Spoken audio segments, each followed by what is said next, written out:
was once fascinated by a book. She got so very much interested by the beyond appearance of it, that she grabbed it and started reading it, thinking that it will be a great way of spending her summer vacation. She got engrossed in the content of it and hence asked for more such books on all occasions as gifts, as in birthdays or other occasions. That girl was me, and that book was Face Language by Robert L. Whiteside. My mother, though, is not someone who believes in such things. But because she is a loving liberal librarian and a book lover herself, she was very supportive of me all throughout. Today, when I tell people that I'm a face reader, I usually get one of these three reactions. One, oh really, what do you see on my face? The other, being a sarcastic, that's nice. Or the third one, most frequent, is where should I hide my face? Some even plan on dressing like this when they know that they're meeting a face reader for a casual meet. When we analyze these reactions, we come to a conclusion that the basic belief behind these reactions is that people think what I am doing is something unusual or different from what others do. But I beg to differ. We all are face readers. We all had some such instances in our life when we meet someone new and we kind of have that gut feeling that we're gonna have a great time with this person, or it's better to maintain some distance from that person. Why does this happen? It happens because a subconscious mind gathers our experiences. It tries to find common characteristics with people with whom we've had similar experiences and creates patterns around. So whenever we meet someone new, we automatically try and check those characteristics and relate our memories and experiences in the past.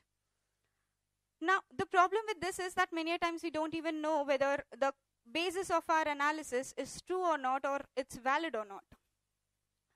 This is what I call the unconscious observation side of face reading. Difference between the common practice of face reading and the way face readers do it is the common practice goes by unconscious observations, whereas face readers go by conscious knowledge. The conscious knowledge that comes from years of research by scholars. This conscious knowledge helps me in giving a 92% accuracy when I talk about my reading. Here, the conscious knowledge can be bifurcated in two categories. One is reading a person's expressions and getting to know what the person's feeling, what emotions are going on.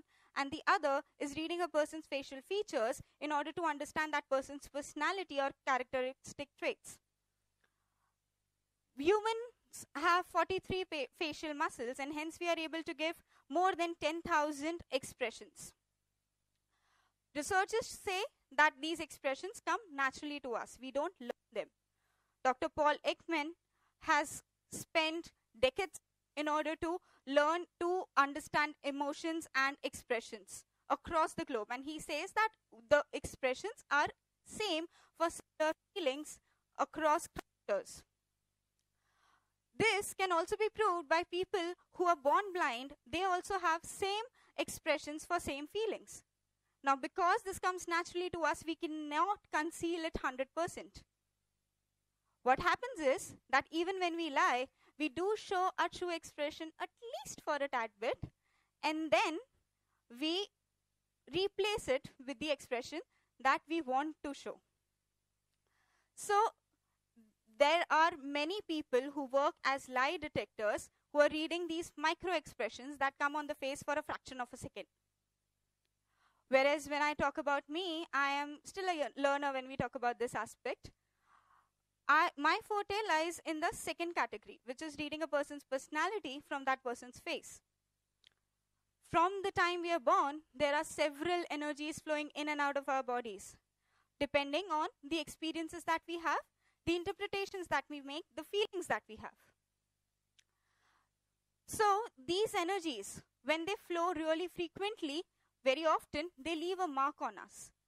And we are reading those facial features because face is the most accessible part and has the maximum amount of features. We're reading the facial features in order to identify the characteristics of the associated energies. So in this case, it is a very enchanting thing, although I personally believe that it is unethical to read a person's face without that person's permission. So I would request, if anybody is comfortable enough to give me that permission, I would like to give a small demo about it over here, although I want it to be a real quick thing. Okay, please come on in. Anyone, I would request the organizing team to help me select one. Hi. You're a person who would like changes, but not drastic changes, slow or gradual changes. You are emotional, but you do not show your emotions that easily. You would show a little bit of it, some of it via your words, some of it via your behavior, but you would hardly show the whole thing out front. You're very analytical, also very calculative, so most of the times you think a lot, like there's not a single time when your brain is empty. You're also very observant. You would look for more and more details in things that interest you. You are also very good at convincing people. People many a times don't even know when they got convinced. You would compromise in relationships, but you used to compromise a lot more earlier. Now you've started checking whether the other person's also equally invested in the relationship or not. Pretty much broad-minded, but there are a few things against which you would not go. You're very selective in few areas of your life, but other areas you would do away with if there are some situations. But in those areas, you would want those things by hook or by crook. If someone else is not able to give it to you, you'll work hard for it and get it by yourself. You like simplicity with a pinch of style in it. You're very creative, but you do not utilize it that well. There's a sense of aestheticness in you that you need to get out, that so that you're able to benefit more from your personality. Thank you. So there are a lot of people who show interest in learning face reading. And I would like to share it to you, but there are a few things that I first advise them. One thing is that to understand others, it is extremely important to understand yourself. Secondly, observe people, their expressions, their behavior, their feelings, their facial features. Next comes learning which feature talks about which personality trait. And last but not the least, practice, practice, practice, practice, day in and day out. I remember when I was learning, I used to experiment a lot with people around in order to check whether what I'm learning is true or not. In that case, once when I was in my 8th standard and I read my class teacher's face and I got to know that she's a very emotional person, I intentionally didn't do my homework and gave her an emotional reason to check whether she really is emotional. Well, she was not only convinced, but she also was so very much caring towards me the whole week. Kamlesh ma'am, if you're listening to this at any point of time, I'm really sorry that I manipulated you back then, but you were my first sense of achievement in this field. So when you try it out and when you see it work, it's an amazing feeling. I can't express it in words. So it's better if you try it out. Although there are a few considerations that you need to keep in mind when you are trying it out.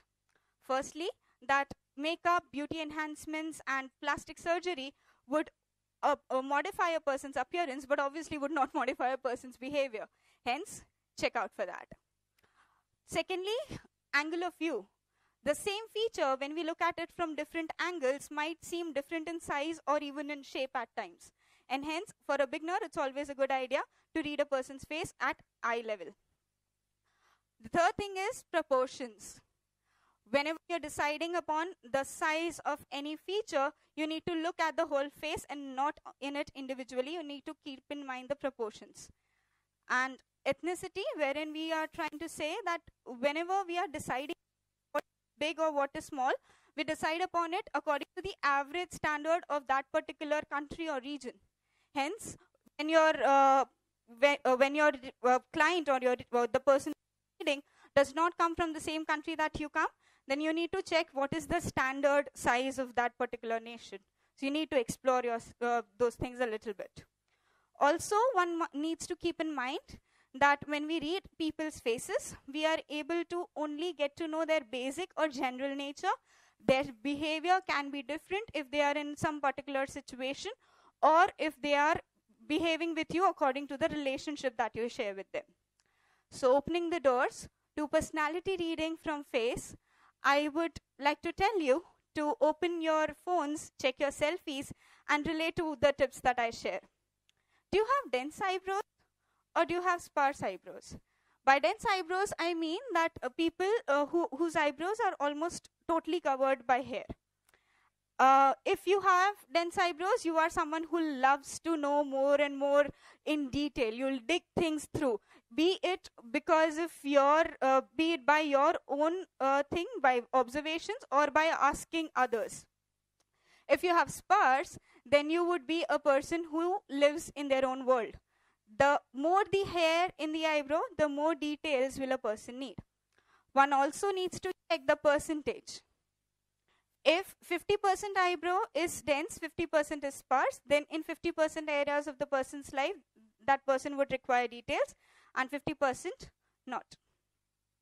This can be used a lot even by students when they are facing the job interview.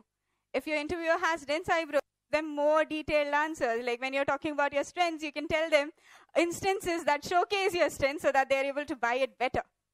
But if your interviewer has sparse eyebrows, then it's a better idea to keep it as precise as possible. This can also work for salesmen. Salespeople can give more details to customers with dense eyebrows and vice versa. Next thing that we'll look at is the spacing between the eyebrows. Do you have married eyebrows? People who have married eyebrows like things to be stable. They would want to know if a change is on its way. If you have wide eyebrows, like if you have a wide gap between your eyebrows, then you would love changes. You cannot be in a particular routine. If you have a medium gap, then that would mean that you would do good with routine, but you would want to change once in a while. So if your spouse has married eyebrows, ensure that you're able to provide stability to your spouse so that your spouse does not feel insecure. If your spouse has a wide gap, then try and not leave even a single opportunity of spicing up the relationship. Do not go to the same place for every single date. Okay? And if your spouse has medium gap, then your spouse will find it sweet if you are able to give them a little bit change from the routine by taking them out once in a while. Although daily thing will be too adventurous for them. Here again, the consideration of the proportions comes into picture, wherein both these people have similar width in the eyebrow area, but the gap is very different. So the guy would want informed changes and the girl would want a lot of changes. So here, exactly what I'm trying to prove is that you need to look at the full face and not just the gap. Okay? Focusing your attention towards the lips, specifically the upper lip. Do you have a thick upper lip? If you do, then you are an elaborative person. Some might even term you as a talkative person. And you would love to use more words in order to express your opinion. Whereas if you have a thin upper lip, you will be a precise person. Your one sentence can have an essay hidden in it, and people need to read between the lines in order to understand exactly what you meant when you said. If you have a medium upper lip, that would mean that you take time to open up, and if you feel comfortable, then yes, you will be talkative. Otherwise, it depends from situation to situation. So this is a tip that you can utilize when you are trying to build rapport with people. If you see someone who has thick upper lips, then you need to have long conversations with them in order to have a bonding with them and ensure that you do let them talk more. If you want to build relationships with someone who has thin upper lips, then you need to be careful that you do not rush too fast. You need to be patient. And if you want to build relations with someone who has medium upper lip, then it's better to let things go smoothly, go with the flow. Here again, the consideration of angle of view comes into picture, wherein you can see that in these three examples, over here, you would feel as if this girl does not have an upper lip at all. Over here, at least a tad bit is visible, so you will think that this girl would hardly talk to you. And this one gives a little more. So because these pictures are taken from various angles, we are in a confusion here. What is the size of the upper lip? So if you see from the eye angle, so from the eye level, then you will be able to get to know the truth.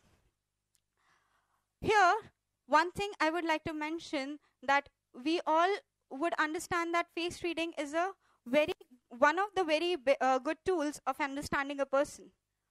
But it should not be used to manipulate someone. I think we all would agree that there is no alternative to integrity. So be careful about that when you practice it. Also, you need not necessarily be a face reader in order to understand people. Like, I'll give a personal example. Whenever we face difficult times, my husband and I, we both handle each other. I must say, he's able to handle me much better than I can. Here, I use my face reading skills, whereas he handles me because of his love and his unconscious observations, which he's turned into conscious knowledge.